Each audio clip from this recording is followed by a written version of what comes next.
creators. Until recently, Max was seen as a bright light by fans and peers alike, exposing some of the most depraved individuals on the web. This facade and his unearned credibility went largely unquestioned. What up, guys? Welcome back to another episode of Teeth Daggers Analyzes Videos. Today we're analyzing a Turkey Tom / Tom Dark video. It's called The Internet's Worst Predator Hunter. Let's get right into it. You've probably heard of Max Striker, better known as Mama Max. From his collabs with massive creators to his far-reaching social media campaigns, he's a well-established name in the YouTube ecosystem. For the better part of a decade, he's poised himself as a predator hunter, with his channel amassing over 700,000 subscribers. Until recently, Max was seen as a bright light by fans and peers alike, exposing some of the most depraved individuals on the web. This facade and his unearned credibility went largely unquestioned until late 2023. The sheer incompetence on display led to a complete upheaval of his entire persona. I got like a video one time of Mama Max suggested to me, and I clicked on it, and I couldn't stand how he didn't have one of these things, like a pop filter, and every time he like said like it would actually go into the mic, and he would do it a lot because he would do this deep voice. Yes, today on my show we're going to watch an evil man. He must be stopped. And then, but every time he went bah, it would do the no pop filter thing. He didn't have a fucking pop filter even though he's a professional YouTuber. I'm not a professional YouTuber and I have a fucking pop filter. Jesus Christ. His entire career put under scrutiny. The result was an unsettling discovery that this wasn't a one-time occurrence, but a long pattern of behavior, revealing Max to be manipulative, dishonest, exploitative, self-serving, and worst of all, outright malicious. This is the story of Mama Max Striker, the internet's worst predator hunter. Something that thinks it's profound, but it's actually very dull. Sorry to my audience who don't even know what the heck is going on. We'll see you, probably never again. While Max is known nowadays as a creep hunter, he originally began in a completely different niche. Max was initially aligned with the commentary community, uploading to a channel he created in 2010 named Sexy Pants. He was inspired by the success of people like Leafy is Here and H3H3 Productions, who made it look easy. The people that inspired me to make my channel, I kind of hate having to bring this up because it's people that I currently don't like anymore. Like people like Leafy were like the ones that made me get on my channel because I saw how fast he was growing from doing something so simple, like he's just talking, and I was like, oh right, that's pretty cool, I want to do that. And you know, like others like Pyrocynical and Grade A Under A H3. Why doesn't he like Leafy? H3, even Don't Hug Me, I'm Scared, like, kind of inspired me. In late 2015, Max began a series called YouTube Hell, which brought his earliest success on the platform. These were comedic, often nonsensical edits about other drama channels. While no re-uploads exist, a mere look at his banner at the time gives a taste of his sense of humor. I mean, really, it's his face next to Filthy Frank, Leafy, and good old Adolf. They were basically YouTube poops about specific creators, with a bunch of ties spliced in for good measure. His most successful had names like Pyrocynical in the title, which got him noticed by others in the sphere. By early 2016, Max had nearly 7,000 subscribers and seemed like a promising up-and-comer. He started doing personality-driven content, garnering a small but loyal following. It was his viewers that came up with the nickname Mama Max. You guys see? This is how you make a really good documentary. As he's talking about the next topic, he has the next topic fade in before he even mentioned what it's going to be, but you already know who it's going to be about. And then this guy's fading out. Dude, this guy's editing is amazing. And then he's like, all the things he's showing here are like you wouldn't normally see, plus they're relevant to what he's talking about. Dog, this is why I like this motherfucker, dude. He's so good. I know he has editors too, but he knows how to edit as well. And I think he had his editors just edit like him, man. This is fucking immaculate. As a reference to Filthy Frank. They were dead Boom! Immaculate. dedicated enough to advertise his channel for free, spamming his name across comment sections. This is unfortunately when Max hit his first roadblock on the platform. His use of hentai clips was quite risky due to YouTube's terms of service, and it wasn't long before videos started to get taken down. After receiving multiple notices, Max discontinued the series and ultimately decided to switch channels. I'm Max. The Mama Max channel was created on May 23, 2016. It would be home to a new series called Life Sucks, in which Max narrated over animations drawn by his sister. Max's content was evolving, motivated by a desire to learn the art of filmmaking. This was a means to that end at a time when he was unable to afford a camera. They were an outlet for Max to vent his frustrations at the world in all of their misanthropic glory. Max would rant about subjects like money, jobs, friends, loneliness, and even terrorism. They even contained personal stories that gave a glimpse into his real life and past. He'd vent about how awful his family was and his experience with heartbreak. Let me tell you a story. Max was going through a sudden breakup with an Australian girl. Alright guys, we need to skip to where he's a predator hunter. And we need to try to do it in one try.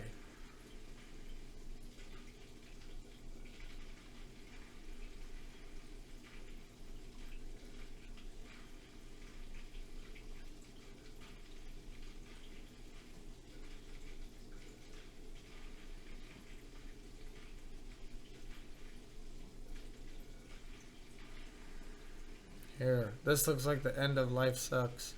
Max's channel began underperforming and he had to get another job. He grew embarrassed of the series and would end up privating all. Alright guys, so that was the end of Life Sucks. I don't know what it is, but we're just trying to slowly skip ahead to see where he became the predator hunter. And what's making him become the predator hunter? Who knows? Maybe it's because Life Sucks started to fail. So let's see from here. But his last installment. I've not abandoned you, and the content is not gone. It's just on hiatus. I had to get another job, so I don't have enough time to make them anymore. Also, they started to get boring to make because I felt like I was uploading the same thing every week, and I felt like they all sucked to where when I look back at them I cringe, and also of course because they weren't doing so well. This is when Max made a bizarre pivot that was also a return to form. Hentai reviews. And then, my channel started dying and I started getting depressed making that kind of content. So I was like, let's fucking do a 180 and make hentai reviews. Max began making hentai reviews for his own amusement, with much of the humor coming from the sheer absurdity of it all. Many of these amount to reaction videos with some creative editing here and there. Alright, so he was a troll. And if he's doing hentai reviews, some of that is kind of close to being a predator catcher. I mean, predator person himself. There isn't very much to say about these other than that he was once again skirting the lines of the platform. Today, we're going to be watching Cherry and Gals. It is an anime that is about a sister who rapes her prepubescent brother. Dude, I like him back then when he was actually more of a real person. With her friend. That is, except for the last and only hentai review that remains public to this day. The video begins with Max getting tissues and a lotion while reading a poem that he had written himself about spanking the monkey. I want to touch and feel. I want to know it's real. To actually have control of the wheel. I don't want to just sit and watch as I rub and grip my crotch. This is before devolving into a style more familiar. I would have hated to hear that. I can't believe I was forced to hear that just now. With fans of his later content.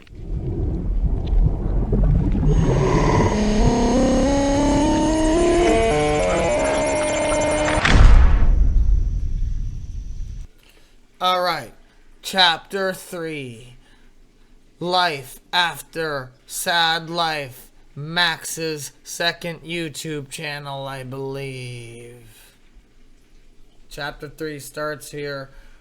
Let's see what's up. Let's see what finally led this guy into being the worst predator. I love that Turkey Tom does the whole background so you kind of know who this guy is full through. However, I don't know if any of this is important until the part he decided to become a predator hunter.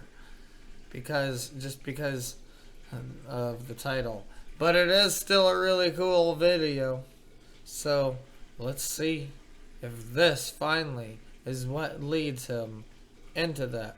And also, I don't know if Turkey Tom gets any bonuses for making it 2 hours. I think he just makes it 2 hours. He likes doing the research or something.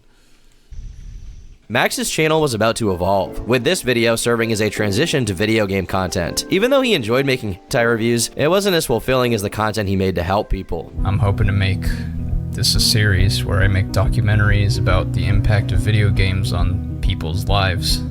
So if you are in the Dallas-Fort Worth area and you have a game that pretty much saved your life and you have a story that you want to tell, just send me an email.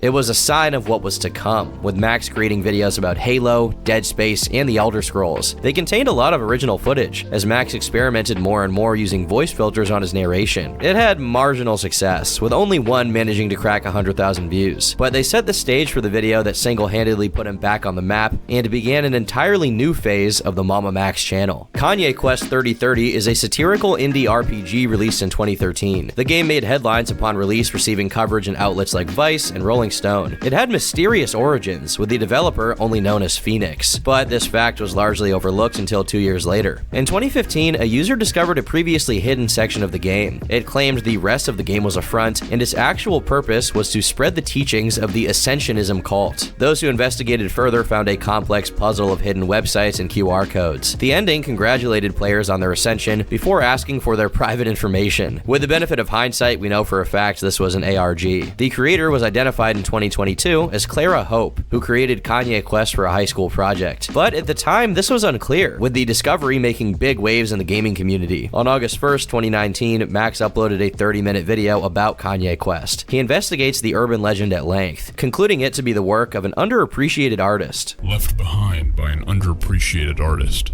A faceless yet extremely intelligent human being who spent 6 long years crafting this extraordinary story with its 6 years, but it was just a high school project.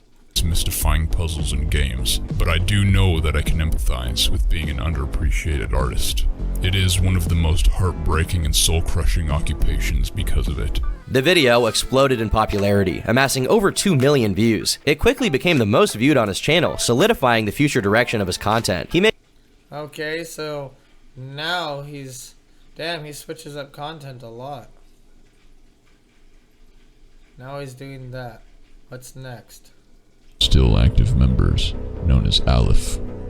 In the video I specifically mentioned that this cult may now be targeting me, and from what it looks like, that may be true. Dude, I spent a whole month studying Shoko Asahara. You think I wouldn't notice that your name is literally Asahara backwards?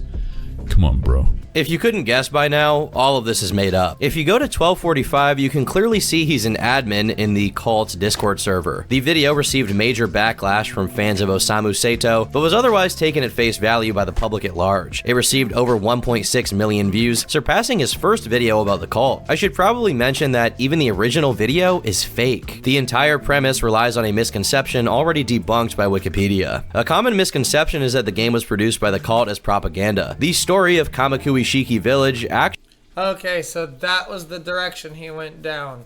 It wasn't hard to skip that much and listen a little bit and figure out that he started doing cult video games because of that one, or weird video games, or video games that were controlled by cults, or maybe ones that people thought had something to do with that. So he kept down on that same path.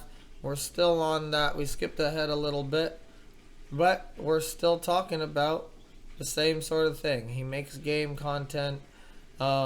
He tried to, apparently it sounds like he was wrong with some of his information. It was like fake content for views, and this might be what is changing him in another direction. So maybe this is what makes him the worst predator hunter after this.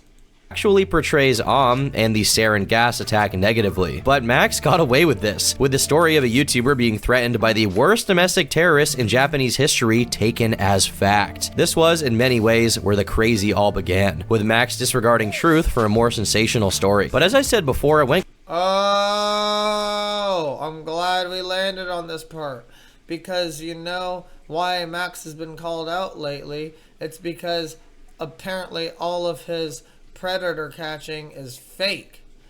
It's all fake. And so maybe this is, I mean, not maybe, I guess Tom Dark, Turkey Tom, did the research somehow to find out or speculate. This is why he's so fucking good. Or speculate on, like, which is probably true right here. This seems to be true, that his fake videos didn't get him in trouble. Okay. And his fake videos were the most popular. Completely unnoticed, with his behavior only rewarded further as time went on. Max took heavy inspiration from other YouTubers, specifically citing Nexpo and Mutahar among his influences. It was actually Ryan Nexpo who inspired me. It was Ryan and Mutahar who inspired me to make a video about Kanye Quest. They were part of the growing horror sphere on YouTube, which saw immense growth around this time. Max quickly went from a fan to a collaborator, appearing in Nexpo's video about Kanye West in November of 2019. They quickly became friends, befriending Nexpo, Muta, and other creators like Nightdocs and Nick Crowley. The group collabed frequently and hung out outside of YouTube. They met up in person several times throughout 2020. There was even a series called Cringe Kitchen where Max, Nexpo, and Nightdocs cooked and ate disgusting food together. The most notable collab of this period was Nexpo's Down the Rabbit Hole, which ends with the trio donning Hotline Miami-inspired outfits as Nexpo delivers a Mama Max-esque monologue. I want you to know this. You will no longer affect me.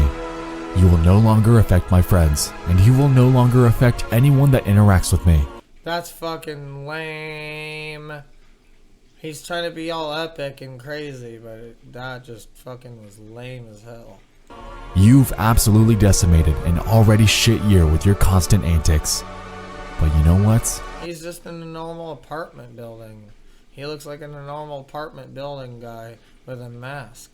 The bright side here is that you've lit a fire under my ass to do the job that you've been consistently failing at.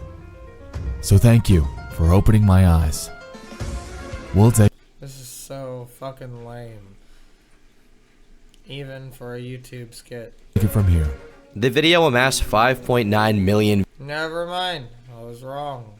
views, putting Max in front of both his audience and millions of new viewers. Max began 2020 with 300,000 subs and ended it with over 600,000. He was near unrecognizable I guess he knew what he was doing. from the creator he was before. As more videos came out under this new persona, his voice got lower and more artificial. Max would later claim this was his actual voice. And that's your real voice, right? This is the real Mama Max This voice. is my real voice, yes. Is it like a falsetto? How do you do that voice?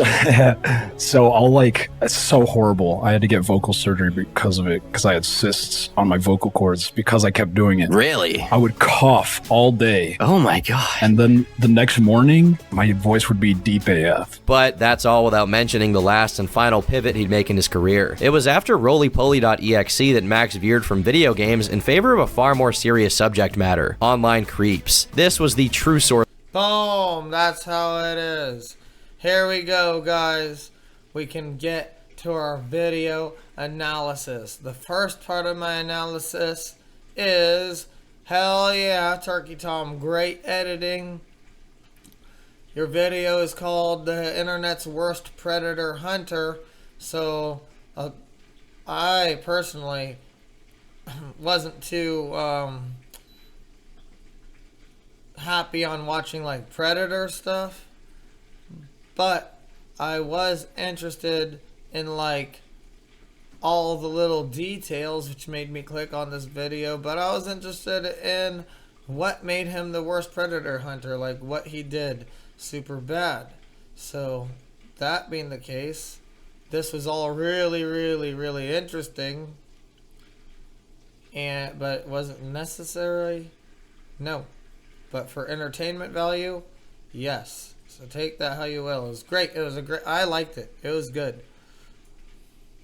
Of his growth, and what would ultimately lead to his downfall. On March 27th, 2020, Max uploaded cartoon_incorporated.mp4. It centers around a supposed YouTube channel by the same name. Cartoon Incorporated uploaded videos disguised as sequels to children's movies and TV shows. This was to lure in kids and expose them to subliminal messages. The comments were a hub for creeps, which is the main focus of his video. Max engages with them to try and find any actionable information, even getting one of them on a voice call. The video garnered 2.7 million views with a glowingly positive reception. Many were interested in seeing the channel for themselves, but conveniently, every trace of Cartoon Incorporated was erased from the internet. Fortunately, and unfortunately, YouTube erased every trace of Cartoon Incorporated, as my team and I had mass reported them immediately after we saw the transgressions taking place. It's troubling because I didn't think to archive the entire collection of their uploads until it was too late. No archives of the videos were ever found other than a single excerpt shown by Max. It was apparently from a video titled Frozen 3 and contained messages like, "You will open your legs for us." If we take a look at the content, you'll occasionally notice a subliminal message hidden here and there. I'm gonna freeze these frames and manipulate the lighting so you can clearly see them. Your brain will do as we command. But it's probably fake videos. You are safe with us. Definitely fake videos. You are precious to us. You will take off your clothes. You will take photos of yourself. This is fucking weird as shit. We love you. If he did that fake, that makes him weird. The legitimacy of Cartoon Incorporated was first called into question by the lost media community, who concluded that it never actually existed. This was echoed in several different subreddits, with many— Oh, so he made it fake, which I expected, and then he made him fake get banned because of his channel, which is how he's becoming Predator Buster. pointing out how similarly it was edited to Max's own videos. To date, no one has been able to find any evidence that Cartoon Incorporated ever existed, but this largely occurred in the background, going once again unnoticed. In the meantime, Max began receiving tips from viewers on where to hunt for gooners. It was one of these emails that led to his next video about kidschat.net. A survivor of child abuse reached out to me. They say there's a site crawling with predators.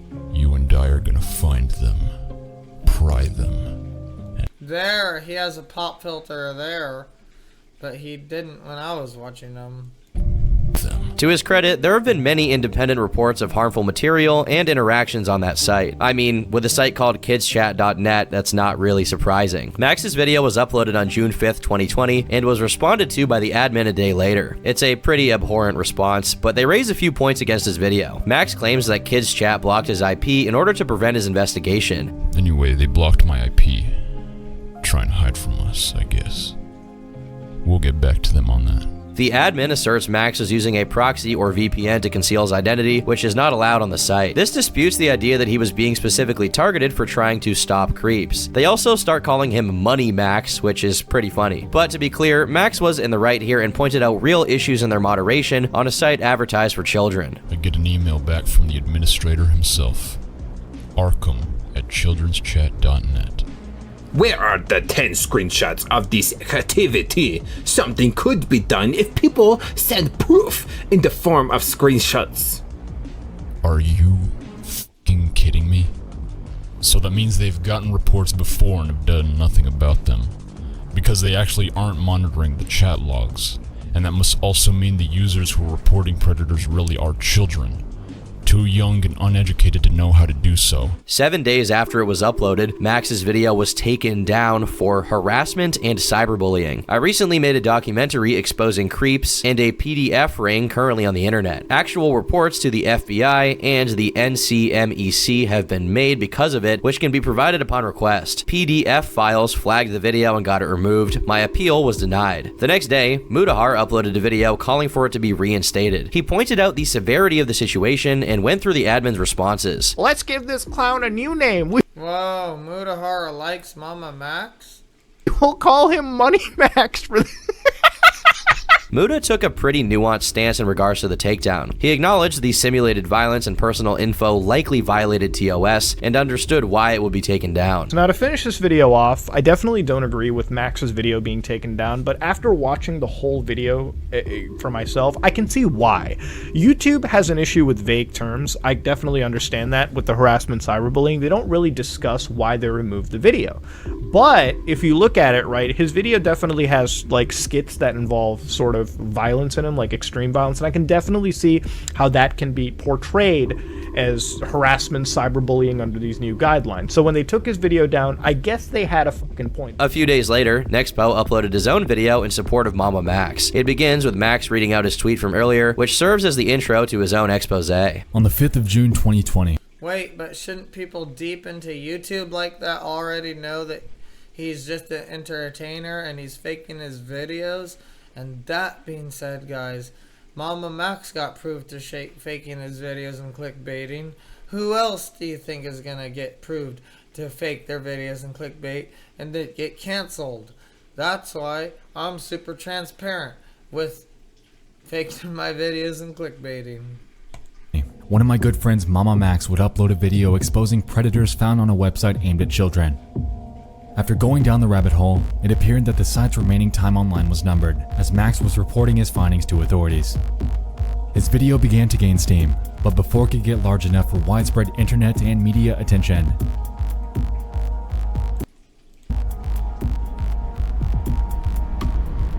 Just click.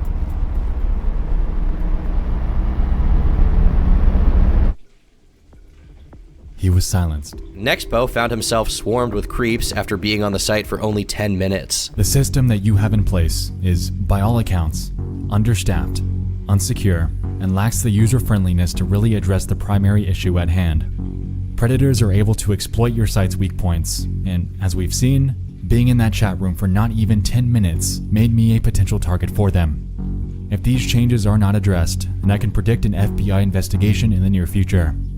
Don't pretend like there isn't a problem. Don't pretend like this doesn't happen there every single day. Don't pretend like your website's perfect, because your website is not even good.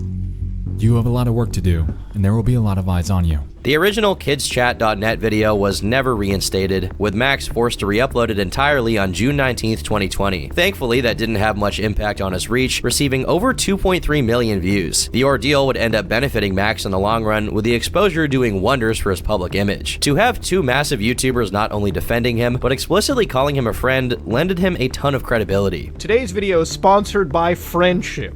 Ladies and gentlemen, if you want to save 15%, I'm kidding with you. Friendship for my homie Mama Max. Now, if you don't know, I'm close friends with a lot of the horror guys on YouTube, Nexpo, Night Docs, you know, Mama Max, all these people. They're great people, good friends, close friends to me, personal close friends, people that I have met in real life, good people, people that I've chugged good old pints with.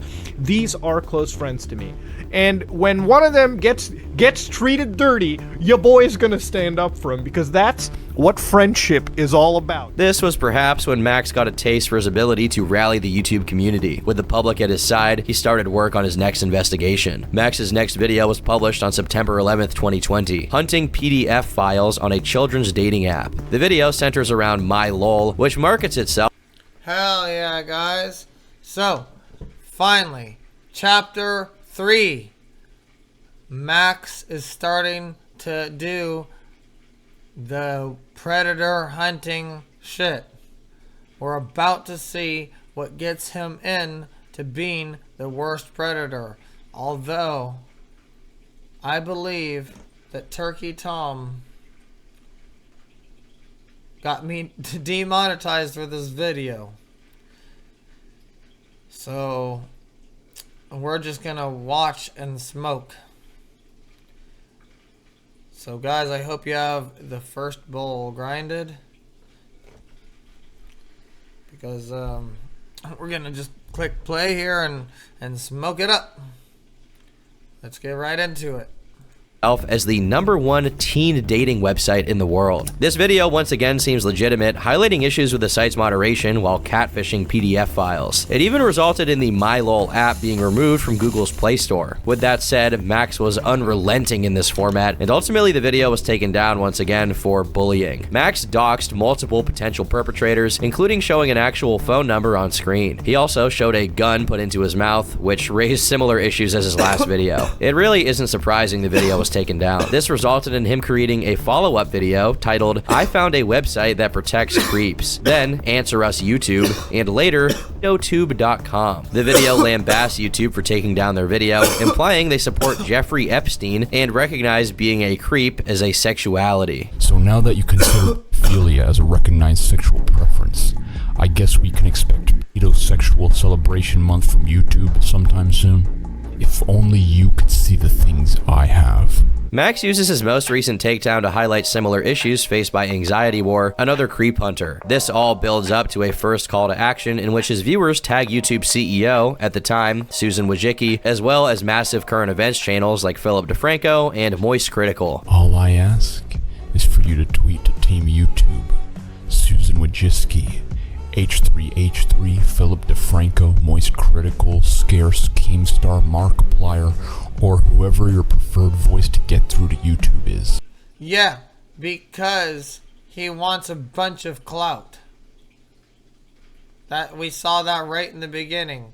Turkey Tom did his research. He showed us that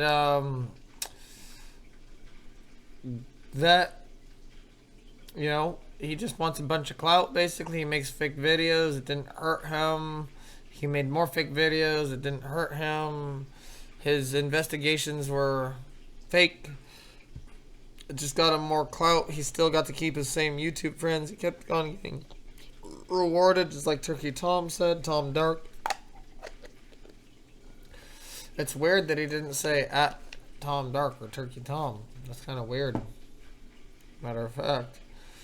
Tom Dark secretly got his feelings. Tom Dark is the type of guy who gets his feelings hurt by this type of thing.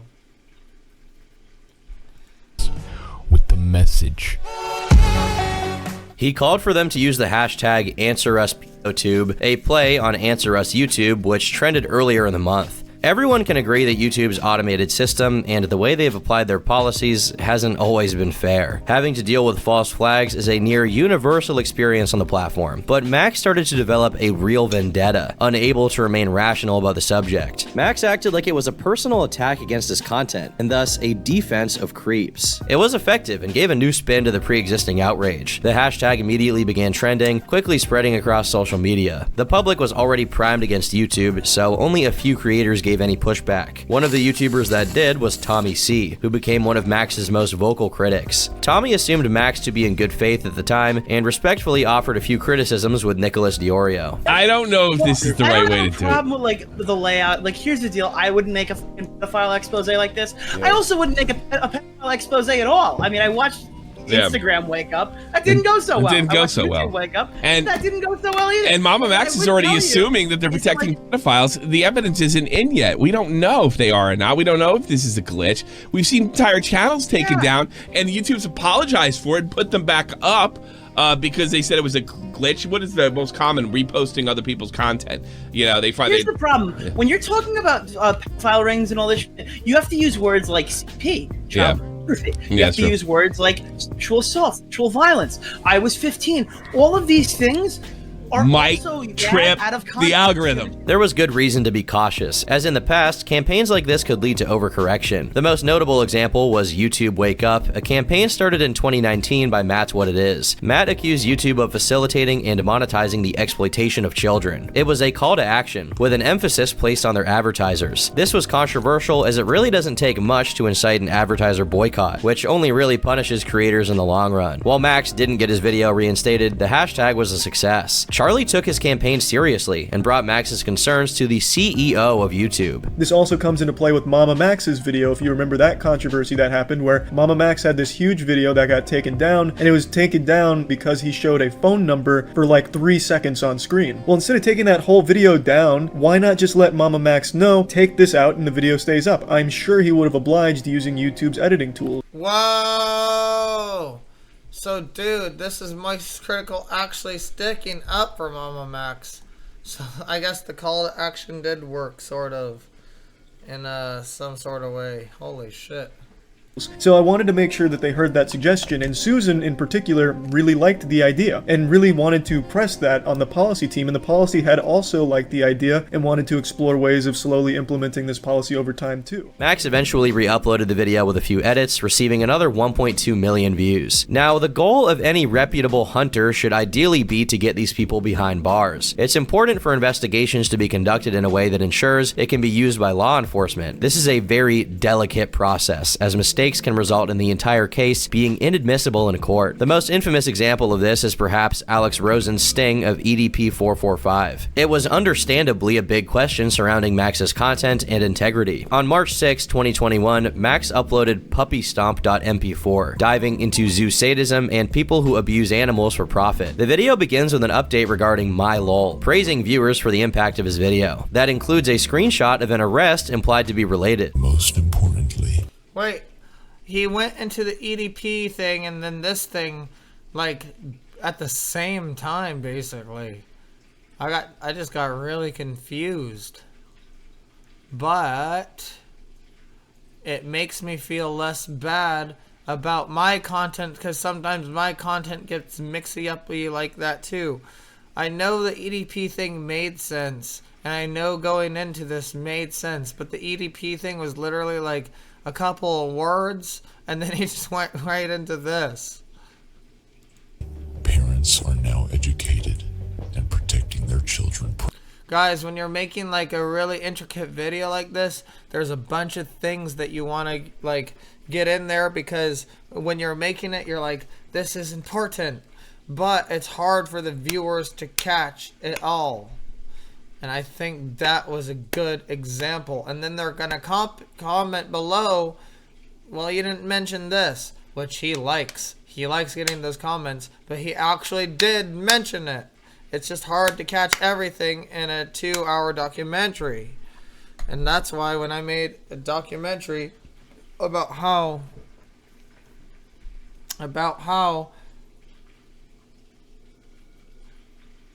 Tommy G and Punchmade Dev teamed up to steal everybody's money, it didn't blow up too well. But I'm gonna re-upload it, and then you guys will see how it's hard, what I mean by this. It's still a little important information, but it was only like 1 second for a 2-hour video.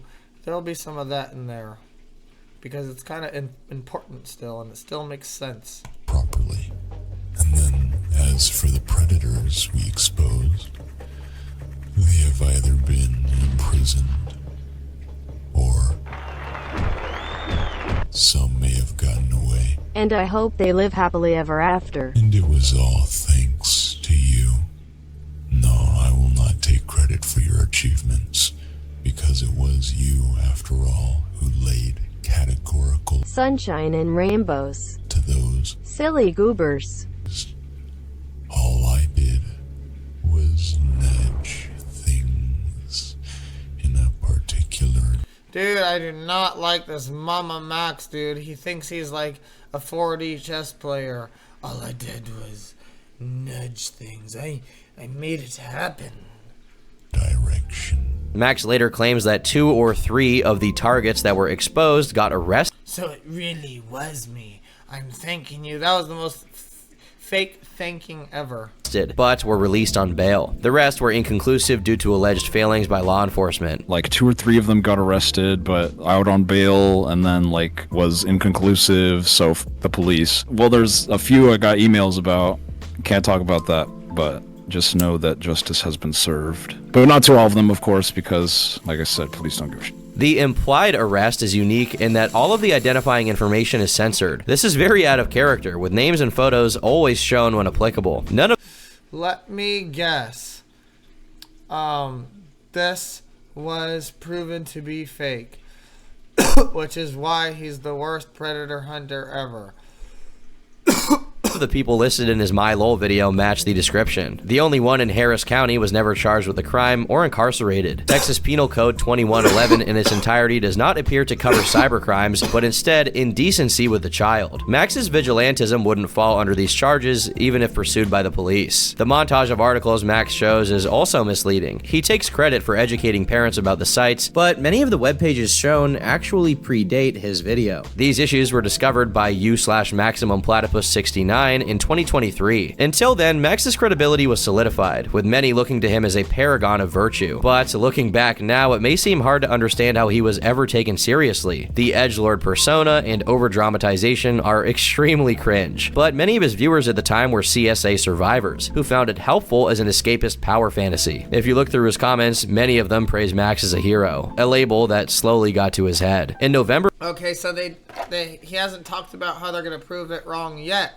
because that probably happened closer to nowadays timeline, because that's when all this Mama Max stuff came out. But that is probably foreshadowing. No, that's probably pre-shadowing. No, pre-shadowing to what's to come from the foreshadowing when he was saying Mama's Max is all fake. See how well this is put together? And I don't know if you guys like Turkey Tom Dark. I don't really care about his political opinion. I don't think he cares about his political opinion. I just care about how good his fucking videos are. And I don't care that he's only 20 either. He just makes good videos, and that's all. Of 2021, Max uploaded imvu.exe. The video centers around a creep Max found called Pablo Sunny in the 3D avatar chat game IMVU. And to my nauseating astonishment, I find the agonizing screams of hundreds of my children pleading for justice after their abuse on IMVU. I hear you, and you will go through this alone. No more. We will help you. Max spent months attempting to collect info on him, only gathering a handful of details. He was a half-white, half-Filipino 24-year-old male. He worked as a part-time freelance musician, claimed to have done work commercials, and dreamed of becoming a famous rock star. He claimed to have puberphonia, and that his mother had cerebral palsy. The video ends with Max getting Pablo Sunny into a voice call before revealing pictures of his face. They were only obtained after Max sent a picture of his own butt in tight leggings. He's smart and knows what kind of information not. I now know for sure this is the thing that came out as Mama Max doing weird shit and faking his shit. Let's just watch a little bit more, but this is actually for sure one of the things that came out where Mudahar was like, maybe that guy's not my friend anymore. To give me, I could not get his name, his personal social media, and above all else, I could not get his face, at least until I sent him a picture of my act. And yes, that is my actual act. So why don't you go to Patreon and support me sending my act to pedophiles, ruining their pitiful little lives after my act makes them horny enough to send me a picture of their face. It begins with an update to Pick a Side YouTube, with much of it directed towards his critics. Max first parodies Tommy C's stream with a segment called Mommy Z. Hi, you're live on the air. I pick pedophiles.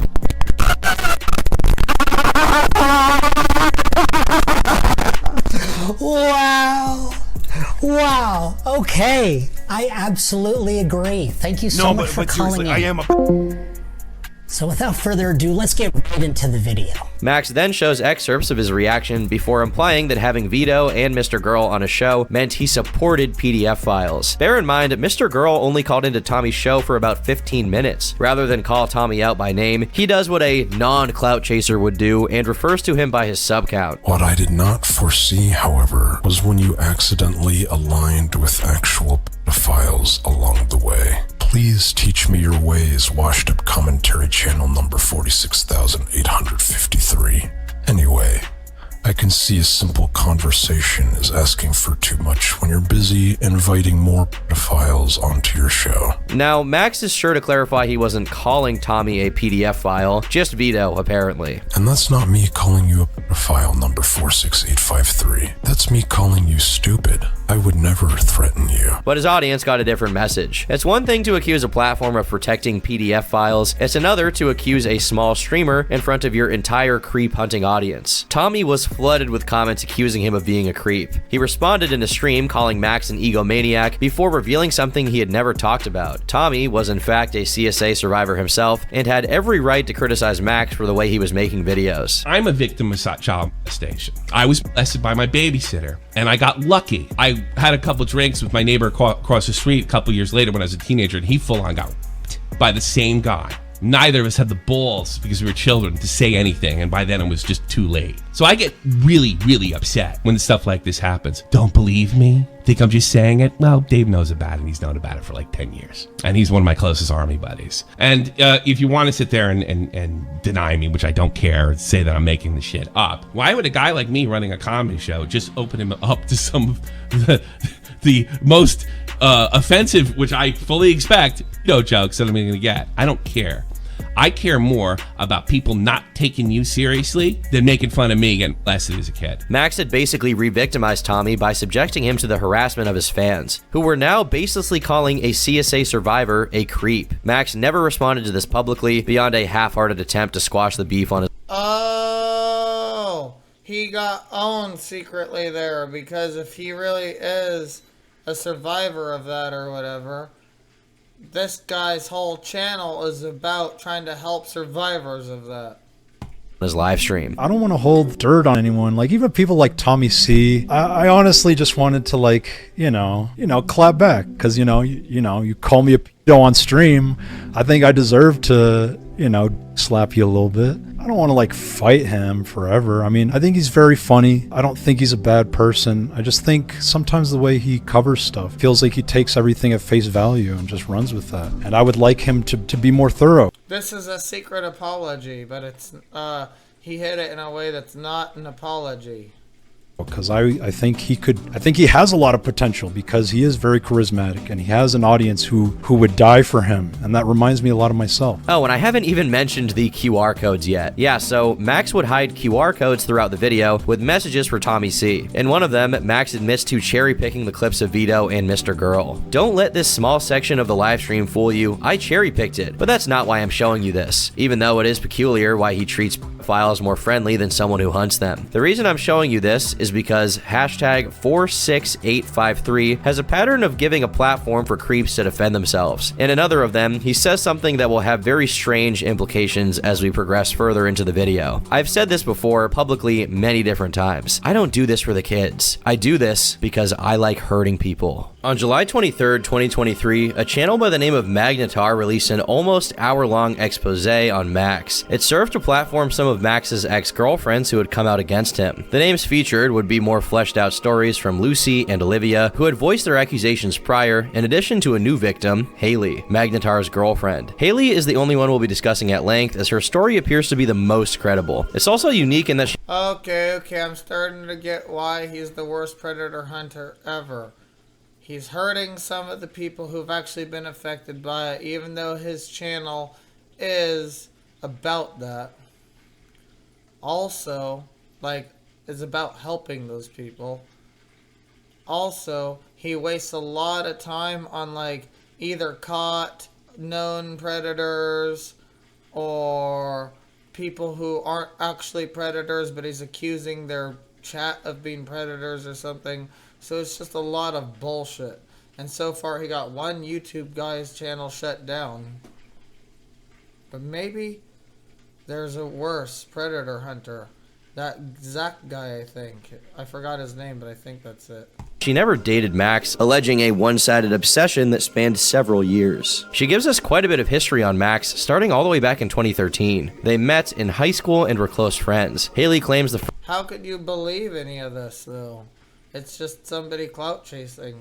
First red flag came after she mentioned her sister's upcoming birthday party. Max apparently showed up uninvited, with Haley unaware he even knew where she lived. At said party, he wouldn't engage with anyone besides Haley, standing well away from everyone. This led her to cover for him by lying and say she had, in fact, invited him. Haley recalls that Max wanted to become a firefighter after school and spoke about it often. It was apparently some kind of code word, which he refused to explain. After prom, Max started texting me more than usual. He kept saying he wanted to be a firefighter and that his calling was to be a firefighter. And of course, I would ask him why he wanted to go into this profession, but Max would deflect and not tell me directly.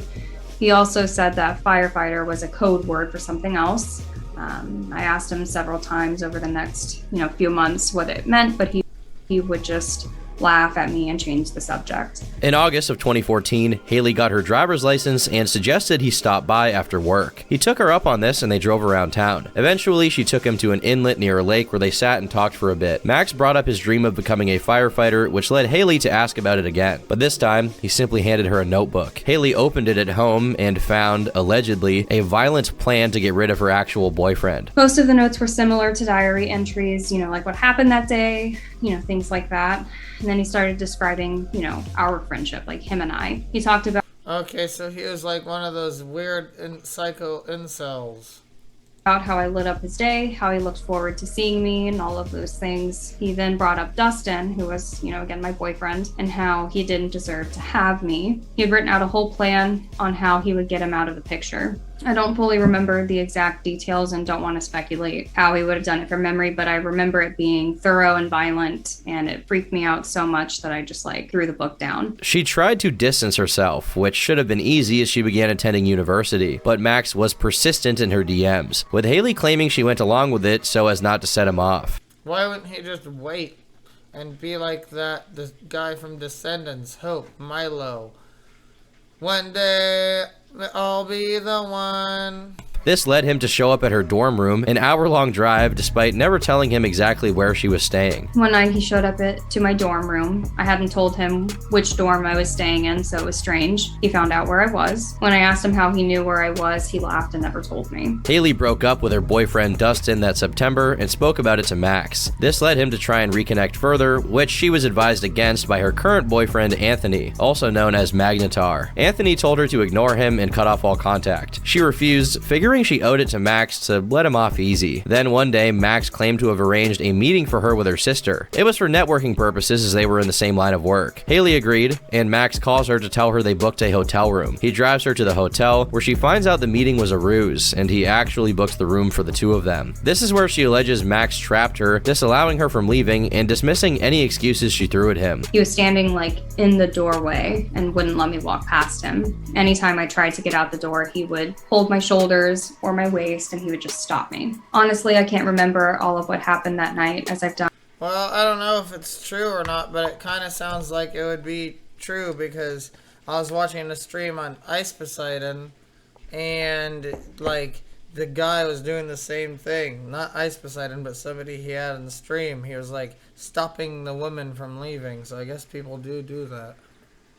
Done all I could to forget and move past this memory for years, but I do know that I was scared and that I was held against my will for hours. I remember being on my period and asking if we could go to the store so I could get tampons, seeing this as a way to get out of the room, but Max said no. I ended up sleeping without a tampon or a pad that night because he wouldn't let me leave. Gross. Why is she sharing this information?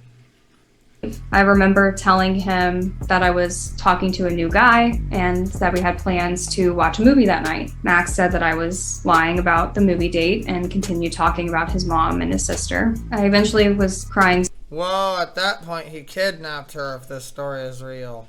So hard that I just fell asleep. I woke up to Max's hand in my shirt. He was rubbing my back all the way down to where my shorts were, and his fingers were inside of my shorts. I rolled over and asked him what he was doing. He just kind of smiled, super creepy, and said that he was watching me sleep. Max says she was... Ew, what the fuck? This can't be real, dog. finally allowed to leave in order to attend her chemistry class. After this, she didn't respond to any calls, texts, or emails for several weeks. He kept asking if she was okay, how her day was, but she didn't respond. Then, in December of 2014, she noticed his car parked outside her workplace. Haley called Anthony to pick her up, to which he told Max to leave them alone. This made Max so upset that he apparently started accusing him of taking her away from him. There was another instance where he showed up on campus, only to learn she was on winter break, followed by a couple of months where he actually left her alone. This is around when Max joined the military, doing basic training in Arizona. Max returned in March of 2015, sending vague and ominous messages. Max didn't reach out to me for a month or so after this. He said he was in the military and doing basic training in Arizona. I told him that he should focus on that, and he didn't respond, so I figured that would be the last I'd ever hear from him because I was pretty blunt about it. He started messaging me again in March of 2015 with really vague and ominous messages like, be safe, don't believe what they say. Anthony was also getting messages such as, keep her safe and you don't realize who you have, but we just ignored them and assumed Max was like on his shit again. Then, Max sent Anthony a message early one morning with a link to a video of him harming himself with the message, thanks Anthony. The video was also posted to Anthony's Facebook where he tagged himself. Anthony called for a wellness check on him, which ultimately led him to be discharged from the US Army. Obviously, Max would survive this attempt, and he and Haley would never reconnect. That was despite his best efforts, trying to worm his way back into her life over the next 4 years. He even wrote a lengthy apology attempting to explain himself, admitting to a lot in the process. That includes admitting it was one-sided, as he was upset he never had the chance to be with her. Haley's accusations are easily the most convincing, with evidence for the others very lacking in comparison. I mean, that's without getting into all the different issues present in their individual testimonies. Regardless, the stories were all presented together, with the response being quite mixed. Obviously, this would warrant a response, with Max releasing Believe All Abusers on July 29th, 2022. As far as debunking videos go, this one is actually quite good. Max starts off by showing his exes were conspiring to tear him down, being in the same group chat to orchestrate it. He talks about every single one of his accusers, providing different pieces of proof to show their... Whoa, so what makes him the worst predator hunter then? We gotta keep watching. Technically, we could have skipped basically all the way to 56 minutes. Lying. With Paulina, he shows a litany of proof in text messages and screenshots showing a different side of the story. They show her trying to manipulate him by hurting herself. He also points out her obsessiveness, contrasting her own statements to show her story is basically one giant contradiction. Here's Paulina's blood on her plane ticket to me after not seeing me for a while and telling me not to call the police. Here's Paulina threatening suicide. Here's Paulina threatening suicide. Here's Paulina threatening suicide. Here's Paulina threatening suicide. As you can see, I have been nothing but kind and sweet to her, and Paulina has Alright guys, we gotta smoke one more bowl and see if he gets to the point, and by that point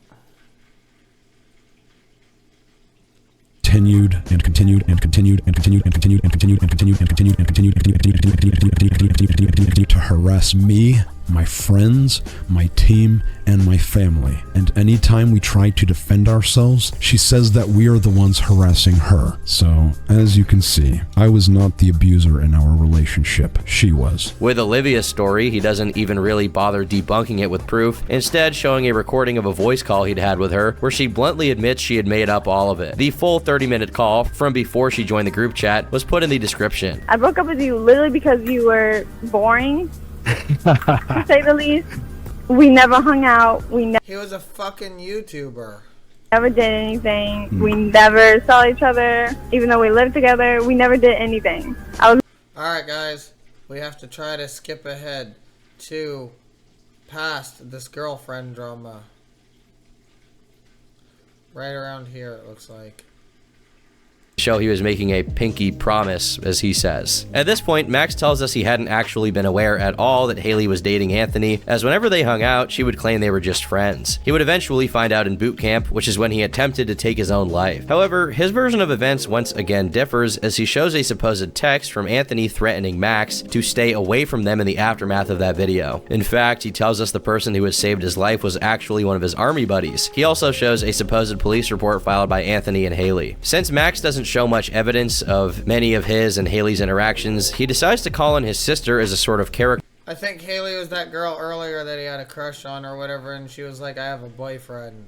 So he's still talking about the reason he's the worst is because of these girl problems. Witness, testifying that he and Haley were in fact incredibly close and casting more doubt on some of Haley's claims. As the conclusion rolls around, Max takes aim at what he considers his last unofficial accuser, Magnetar himself, taking time to make a rather egregious claim of his own. That's also while revealing his full name to the public. Anthony Field, Haley's boyfriend, Magnetar on YouTube, the one who published this video on me.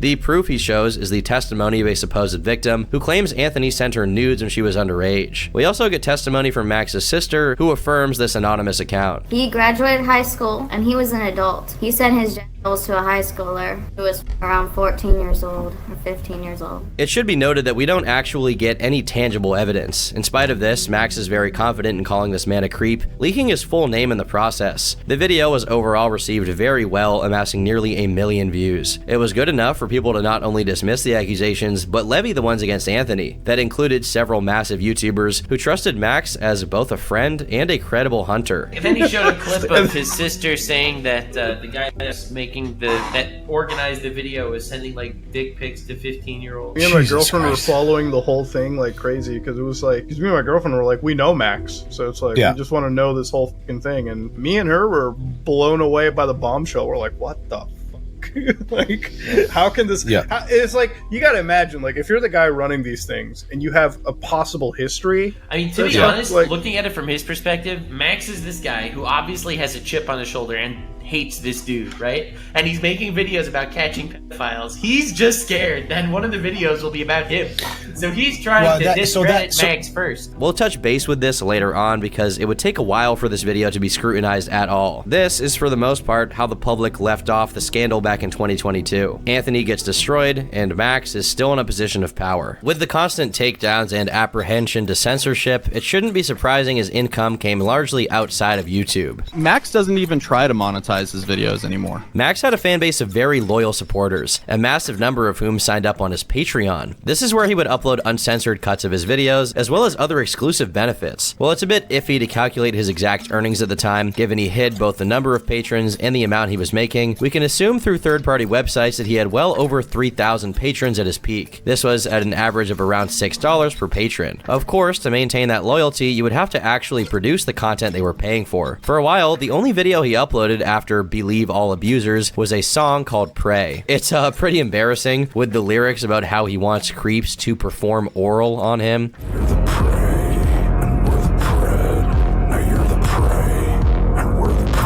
Behind the scenes, Max hyped this up by adding creators to a group chat claiming he was about to cause a stir. But other than that, he was mostly inactive until the summer of 2023. On June 6, 2023, Max uploaded How This Little Girl Makes $150 billion every year. It was received poorly by fans, with many concluding it was just an advertisement for his Patreon. This was while asking for help reaching 10,000 patrons despite making little to no content. If you want to see the full trailer, then you'll have to go to Patreon, or find it somewhere else on the internet.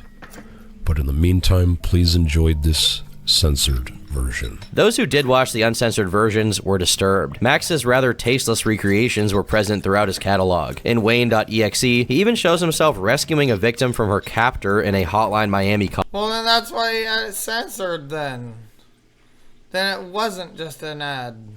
Cosplay. But the new video contained scenes depicting CSA using an actor and an actress. The choice was controversial, inciting backlash among his patrons. One user, named A Mushroom, began arguing with Max, stating they Hey, I have a mushroomy who watches my channel. Couldn't support him in good conscience. Max doubled down, stating he didn't care about feelings and asked for proof it was harmful. The back and forth continued, with Max forced to address it in a Patreon-only livestream. The cracks were beginning to show, but for now, people gave him the benefit of the doubt. Interestingly, one of the uncensored versions was titled You Can't Hurt Me Trailer. It was uploaded to Vimeo on an account called Striker Films. You see, Max began using the alias Max Striker, even changing his legal name to Max Salvatorio Striker. Salvatorio is an Italian name that means means savior. He wrote in his petition, "I believe changing my name will allow me to be more successful, as it is the image I'm striving for rather than the image I've been living with. Also, I just don't find the names Ronald or Harris very interesting." On October 22nd, Mama Max approached a number of online personalities regarding his next investigation. The video was about a dangerous predator Max intended to expose to the masses. His messages were bizarre, with vague threats implying they could be creeps. He invited them to watch his video ahead of time under the condition they signed a non-disclosure agreement. "Tell your friends that this video serves as my response to those who spread disinformation for profit. It will also stand as a cautionary statement for any of you involved in illegal..." This was just pre-hype, like when rappers leak snippets of their rap songs. Or unethical behavior targeting minors. I would invite you to use your platform responsibly. Disseminating this video could be an opportunity for you to contribute positively. Max seemed quite upset by the fact that he was, in his own mind, blown off by all of these creators. So much so that he would actually make it a focal point of his eventual expose. On October 27th, he released a video titled "Brainwash Your Favorite Influencers, Trigger Warning." The main purpose of this video was supposedly to tell the story of Shelby Spencer Slayton and her accusations against a man named Camden Gerard Davis. On March 18th, 2016, Spencer, a 16-year-old girl from Wiley, Texas, mysteriously disappeared, lured by the illusion of joining a supernatural family as a vampire on some random corner of the internet. She actually found herself ensnared in a dangerous sex cult led by a child predator posing as a werewolf god. He was apparently accused of kidnapping, assault, and attempted human trafficking. The man had recruited hundreds of young children, subjecting them to sending CP. Oh yeah, I remember. They proved that the guy didn't actually do that. He was just a weird vampire guy. But this guy just put a bunch of fake bullshit on him, I think. Kidnapping. We're finally getting into it. Assault, and attempted trafficking. Almost 7 years later, Spencer and the other survivors shared their stories with me. This video serves as their scream for action against their perpetrator. The rather glaring problem is that Max doesn't actually do much to expose the accused. Even though the video is supposed to be about victims of a cult, only 2 minutes of it actually explain their situation. No evidence is presented at all beyond the missing poster. Max spends more time comparing influencers to cult leaders and proposing bizarre hypotheticals. Two extraterrestrial factions of the same primitive species are at war with each other. They are both guilty for spilling the blood of children. Based on the pattern among this species, who will win the war? It primarily serves as a call to action to get the video in front of popular faces. Max once again calls out specific creators and invites them to talk about the topic. This list would include PewDiePie, Lex Friedman, Mr. Beast, Joe Rogan, Philip DeFranco, Ethan and Hila, Anthony Fantano, and of course Corpse Husband. Each individual is given a personalized plea, like appealing to PewDiePie's newfound fatherhood. Max requests to be on Lex Friedman's podcast, and I guess Joe Rogan as well. Joseph Rogan. He thanks Philip DeFranco for his coverage of Pick Aside YouTube. The message to Fantano is about how the song playing is a banger. The corpse section is a generic plea ignoring the stunt Max pulled a year ago. And after that, there's a rather off-kilter section of Spencer addressing Camden's mother, revealing her full name to the public. The video ends with a claim that Spencer is seeking legal action against Camden, as well as a call out for all of his other supposed victims to come forward. He encourages viewers to use the hashtag #WeAreReal. Max then states all proceeds of the video will go to the victims, either to fund their legal battle or simply to help them in general. He also teases episode 1 of the You Can't Hurt Me podcast featuring Spencer. The video only netted about 100,000 views, a stark drop from his previous content. It received a mix of criticism and confusion, with most unable to follow what was even going on. This wasn't helped by the disclaimer stating it was fictionalized to some degree. The underperformance could also be blamed on the fact he rebranded his entire channel. Max renamed his channel to God Cult, with many fans assuming he was hacked. He wasn't, with the rebrand accompanied by this manifesto ranting about AI, geopolitical conflict, and global warming. His Patreon indicates GODS stands for Guard Our Daughters and Sons. The description offers a bit more insight, implying he made the trailer without Spencer's permission. Dear Spencer, I was hesitant when you approached me to document your story. By nature, I'm an autistic experimental filmmaker. Are you kidding me, bro? Yeah, me too, actually, me too.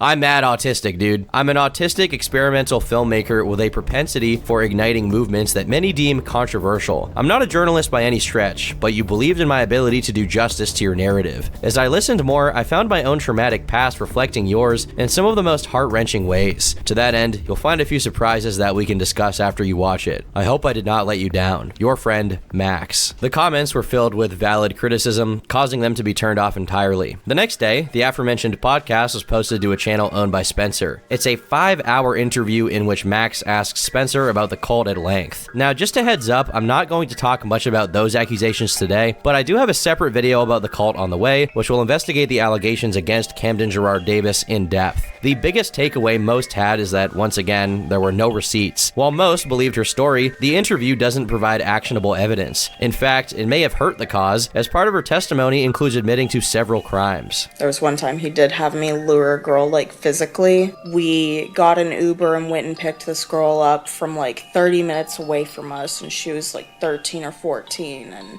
he kept trying to convince me to convince her to have sex with him. There is one specific story I should bring up for reasons that'll become obvious later. The podcast isn't just Spencer's testimony, but 4 other survivors who provided written statements to be read out loud. The only other accuser without a pseudonym was Michaela Staton, referred to as Kai and Kayla. In her retelling, Spencer claims she left the cult after Camden allegedly SA'd Michaela behind a church. Was there a specific moment that led to your decision to escape? Kayla getting sexually assaulted by him.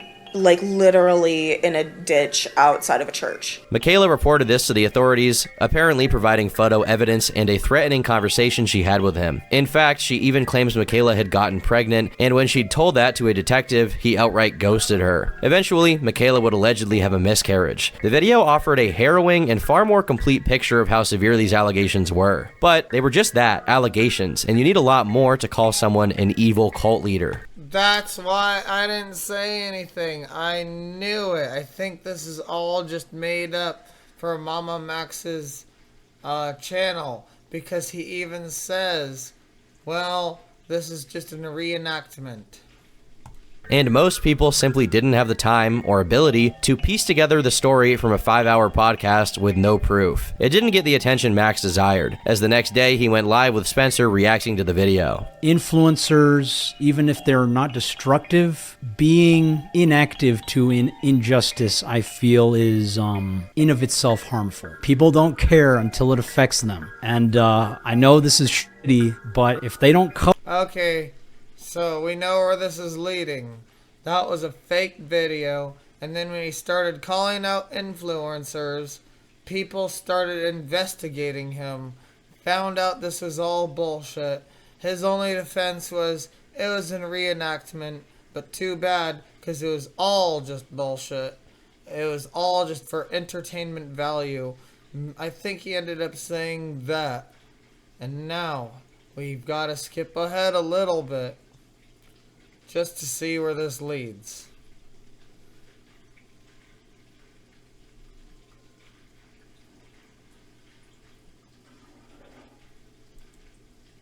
Seriousness of the topic as a shield from any and all criticism. He defends the overt flashiness by saying it was the only way he thought it could get some attention. He argues that doing things the regular way, by showing all the facts, simply wasn't enough. Okay, so this is his defenses. After what I just said. After people called him out. Necessitated cult-like tactics to get After they investigated him. people to connect with the message. This is also how he justifies calling out specific YouTubers. Max argues that if they had any sort of moral backbone, they would push his video unconditionally. He shames all the YouTubers he reached out to in private, albeit with the courtesy to not name anyone in particular. But that was very short-lived, as Max became agitated behind the scenes. Max, have you personally reached out to any YouTubers about this? Yes, I have reached out to multiple. They are all apprehensive. I don't want to say I don't blame them. I think the YouTubers I reached out to should be covering the story regardless, because it could make a huge impact and on his channel. Potentially save children's lives, and I've made that clear with them, but they are apprehensive. My current solution is make the follow-up video and discuss it further in a way that's more accessible. Talk to Charlie. Deadmau5, I did talk to Charlie. I will still be talking to him. This can be seen in his DMs to Charlie, which he leaked in his next video. The first shown is dated October 23rd. It seems Charlie turned him down, stating he was moving away from React content. Max acknowledges this before adding him to a group chat. There is absolutely no expectation expectation for you to react or cover the video. Max bothers him for several days, begging him to review the video. I remember when Charlie stopped doing reactions. It was super random. I was like, wait, he's not doing reactions anymore. I noticed it. The brainwashing vid is released on October 27th. Then on November 6th, Max tags everyone stating the video didn't meet expectations and they didn't make enough to start a full legal suit. I've sent the survivors my own income to hopefully make up for this. Max also sends Charlie a DM asking for a 15-minute call. Before long, he was shaming them for their silence to get them to attend his meetings. Hello, my name is Max Stryker. I'm a filmmaker dedicated to empowering children. You are invited to a mass call between many high-profile YouTubers and the survivors of a destructive sex cult that has victimized hundreds of children. The idea Max didn't expect them to cover the story was a lie, evident by a DM he sent to Nicholas Diorio around the same time. Your response, or lack thereof, will not go unnoticed. We are determined to be heard, and we hope to count you among those who stand for what is right. Max was gearing up for his next big stunt, which came just 4 days after his last. It was on November 25th, 2023, that Max uploaded, "This is the cancellation of all time, Penguin Zero, #WeAreReal." In addition to the title, the thumbnail put Charlie front and center. The video begins with Max helpfully explaining it was clickbait for another call to action. He follows this with a brief segment mocking the outrage surrounding Sniper Wolf and juxtaposing it against what he deems a far... I think that's the video that I didn't like that he didn't have a pop filter on. more serious issue.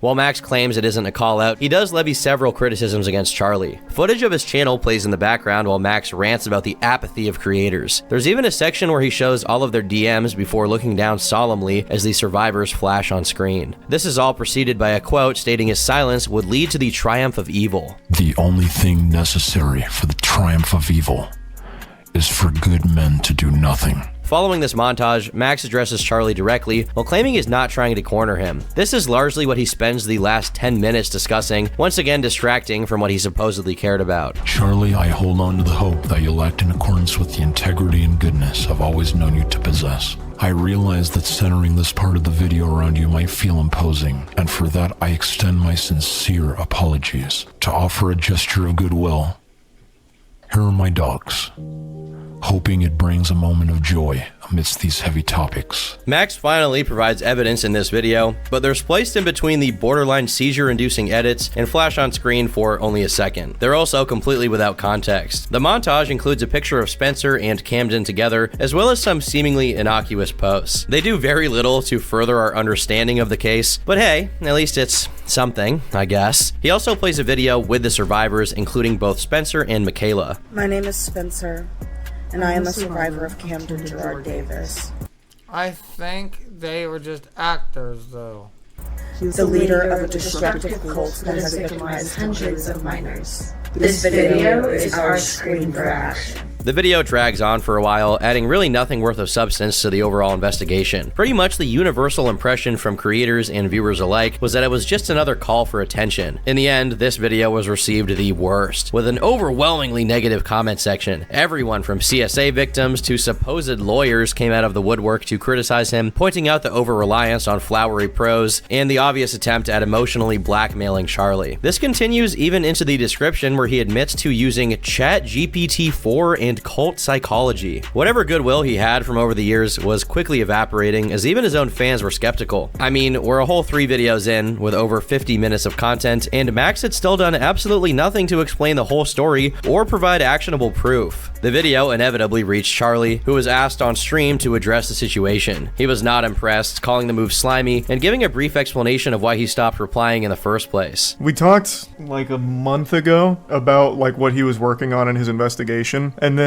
apparently when I had COVID, he messaged me a couple times and I never saw it, and now he's taken that as me ghosting him and ignoring his very important mission. And it's like if you're like a really big fan of a woman and you text them a lot and they're not texting you back, and you just keep texting them and they're like, I was sick, and then that ruins your chance.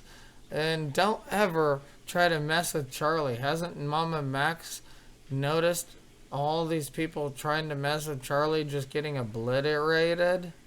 It really rubs me the wrong way. He jumping to the most extreme possible explanation for me not seeing it, which is really fucking cringe. I had COVID, and I barely used Discord in the first place. It was a miracle I ever even saw his message to begin with. And then I spent 12 days not doing anything online in bed. And during that time, apparently it changed his whole framing of the video in order to make it like a Trojan horse of cancel critical, because he didn't respond to my messages. After getting backlash over the title and thumbnail, Max renamed it, reacting to the reactions of SS Sniper Wolf's actions. But even though the criticism was getting harsher, he once again doubled down on his method of investigation. On the 26th, Max fired up a live stream titled Fight Me to argue with his chat in the comment section. Most of the criticism centered around his targeting of Charlie, as well as his dismissal of the Sniper Wolf drama. Bear in mind, she had just doxed and went to the house of another YouTuber. He angrily clarifies that while this was in fact important, in comparison to trafficking around the world, it should hardly be a blip on the radar. And people are still bringing it to, oh, but drama. Oh, but Charlie harassment. Oh, but Sniper Wolf, let's defend the Sniper Wolf mass coverage. How about we take it to human trafficking and global child exploitation, guys? How's that sound? This is largely what the stream boils down to, without much in the way of substance. Max continues to insist on the importance of his mission, while dismissing any idea he wasn't going about it correctly. He went live again a few days later, this time with Spencer. On this stream, there was a little more of a dialogue going on, with people coming in and out to voice their criticism. He speaks to a YouTuber named Lyrix, who grills him on trying to guilt-trip Charlie into speaking out. Max defends himself by claiming it wasn't his intent, and that he only singled him out because he likes him. I think you're trying to force him in a sense, or try to like use this moral Lyrix is another YouTube guy who bumped into some drama and then he got popular. superiority, the guilt, like to guilt trip him into covering it at this point. At least I have your eyes though. Lyrix also mocks aspects of Spencer's story to her face, like the fact that she sincerely believed Camden's supernatural image. Wait, so what did he convince you to be? He convinced me that I was a vampire, and then later on, after he quote-unquote broke up with me, I was a hybrid of a werewolf and a vampire. Oh, a hybrid. Okay. You know, I saw your video. You put on a pretty convincing performance, you know, with those like fake teeth and everything. Like he had me sold. I probably would have got groomed too. He could have got me if he would have just like his eyes on the little boys, you know. While he doesn't provide good answers, Max is at least pretty amicable. He has a chat with Mutahar, and in fairness, seems receptive to his criticism. When you present a case well, when you tell them exactly the beginning, middle, and a potential end of a story, then they have to be actionable. I mean, they're very compelled to be actionable. More so than they were if your story is a little haphazard at the beginning, right? That's the only real criticism I have to offer. I appreciate the feedback, man. So actually, the whole reason why I made the group chat was because I needed this feedback. I needed to know what direction to go with this because it is such a huge case and I'm already too close to it. Like I already know like all the details. I don't know what other people need to know and I just assumed everyone would go to the podcast. This stream is also when we learn about a few concerning details about his plan. He reveals that he's contractually obligated to see the whole case through, but doesn't explain what that means. He also says he's in charge of making sure Spencer is financially taken care of and housed, which resulted in her moving in with him. Why we're doing donations through my Patreon rather than a GoFundMe, that is because I'm contractually obligated to see this case through and make sure Spencer is taken care of. Spencer is moving over to That doesn't seem real. me in a couple of days actually, and we're gonna find her own place and I will be paying for all of it. This would raise a lot of questions later down the line, but for now, it's just something to keep in mind. The final point worth mentioning is when Max invites a person named Spider. Spider brings up something that frankly should have been brought up long before the case got to this point, which is the statute of limitations. When Spider asks what the statute of limitations is on cases like this, both Spencer and Max admit they don't know the answer. I don't personally know the statutes. Max, do you have an idea? The statute of limitations, I personally don't care. I think Camden deserves to be behind bars no matter what. I mean, this is a huge red flag considering we'd later learn he'd been in contact with the victims for 2.5 years, and it only gets more ridiculous from there. Max accuses Camden of preying on hundreds of kids before asserting that some of those cases should be within the statute of limitations. He consults ChatGPT for an answer, which only becomes more funny when Spider shows actual legal documents that detail the laws. I don't think the statute of limitation, let me ask ChatGPT actually. really. Get this cool guy involved. I have like an article about this. There's one for 2018 and there's one for 2023, but the laws, at least the statute of limitation laws for both articles, have not changed. If you could send me that information. Oh, did you already send it to me? It's rather odd this didn't get more attention, with the comments being a lot nicer to him than before. The live chat is also fairly warm to Max, largely composed of fans supportive of him and Spencer. However, even though the stream was not too badly received, the exact same complaint that had been plaguing Max since the beginning would come to cause trouble. It was still way too vague, with very little in the way of specific details being given, and nothing in the way of actual proof about Camden's cult. While this first stream didn't go down too badly, things very quickly got worse. Max did a second stream about the topic a day later, titled "A New Survivor Speaks Out." As the title suggests, the stream starts off with an introduction to Michaela in her first proper public appearance. During this, Max and Spencer would jointly ask questions of her. Michaela explains that she went to school with Camden and met him when she was somewhere between 14 and 15. They began dating near the end of the school year, which is allegedly when he began assaulting her. He would frequently force me to do sexual things with him that I didn't really want to do, but I didn't feel like I could tell him no, because we were together at the time. And I didn't realize that until much later. There were a few things he did that was probably sexual assault, but being a kid and being, what I thought was in love, I didn't ever say anything. Michaela claims he went on to threaten her and her family, which forced her to escape to Kansas to interrupt a pregnancy. Well, if she didn't say no, how would he know? This stream is important because it confirms Michaela filed a police report and did a rape kit. Especially with the fact that there was an actual rape kit with Kai's. There was solid evidence, and they just completely ghosted her, the detectives. Unfortunately, just like before, no actual evidence is provided whatsoever, leaving us with yet another unconfirmed story. Max justifies the withholding of evidence by stating it was necessary for the legal case against Camden. He also states he was waiting for this speculative, nebulous, hundreds of victims to contact him. Oh, I get why Turkey Tom started off with him being mad that his video didn't take off. Because he's right now, what he's doing is trying to wait for the video to take off. So he's saying, I can't release the evidence. Alright, guys. I think that proves everything. That was fake. Let's go ahead and move on a little bit past this vampire part, maybe to right here.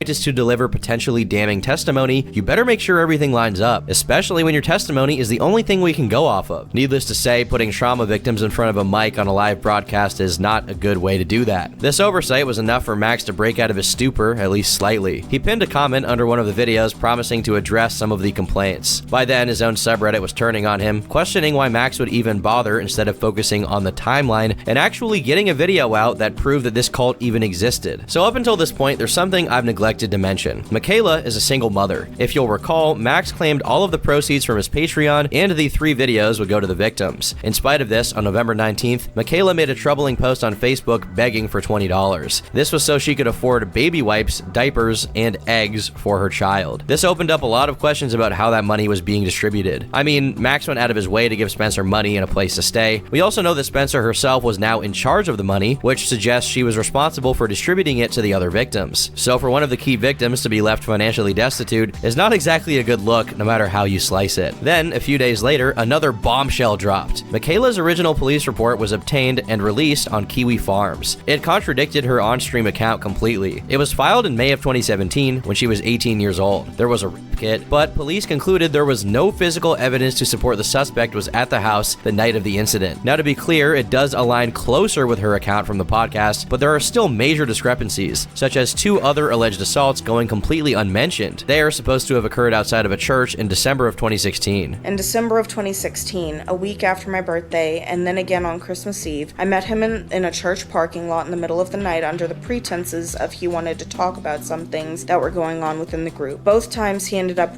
raping me in that church parking lot. With no real evidence provided to police, the investigation was suspended on July 13th, 2017. There was now verifiable proof that at least some of what Max presented was just outright false. This report was picked up by a streamer named Chud Logic, who was actually one of the first to make content criticizing Max's investigation. At this point, pretty much nothing Max released could be taken seriously without proof. This led a lot of people to start viewing his prior catalog with a critical lens. So I think that's the end of Mama Max right there. Basically, he's been known to fake content. He grew his content because he just kept on making friends with all these YouTubers who viewed him as a content creator and not really an actual serious guy. But then he did some shit, took it too far, did a big lie, made some people mad, and all of the people he actually caught, besides that one YouTube guy, basically were just fake. And so he maybe wasn't the very worst predator hunter. He wasn't a predator hunter at all. He was just a YouTube entertainer, and he did predator hunting as his entertainment, but it wasn't real. Basically, that's what it breaks down to. And basically, Mama Max's downfall was this last thing we just watched. So, if you want to double check on that, the video is called The Internet's Worst Predator Hunter by Turkey Tom. Make sure to go leave a comment. Great. REACEDITING. Great editing. Comment. Okay. And then leave a comment, like it, subscribe to Turkey Tom. He's a great documentarian. And if you liked my video analysis, make sure to subscribe below.